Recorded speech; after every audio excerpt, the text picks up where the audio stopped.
Les impôts ne sont pas oubliés. Déjà, le premier impôt, c'est l'impôt qui est prélevé à la source, l'impôt sur le revenu, du coup qui est déjà débité dans le calcul des 80-20.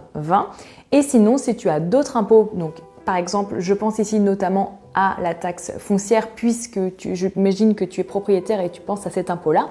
C'est un impôt qui va être prélevé une fois par an. C'est l'argent que tu vas mettre tous les mois de côté exprès pour cette dépense. Donc c'est l'argent qui va être dans ton épargne. L'épargne, c'est des liquidités que tu mets de côté pour des dépenses à court terme. Donc il va s'agir de mettre de l'argent de côté, par exemple, pour payer tes impôts, pour l'entretien de ta voiture, pour les vacances, pour Noël, mais aussi de l'argent que tu vas mettre de côté, que tu vas placer pour ta retraite ou pour l'achat d'un bien immobilier, par exemple. Donc les impôts ne sont pas oubliés, l'épargne sert à ça, c'est de la liquidité que tu mets de côté pour des projets à court, à moyen et à long terme. C'est pourquoi, peu importe ton salaire, tu dois mettre de l'argent de côté puisque tu auras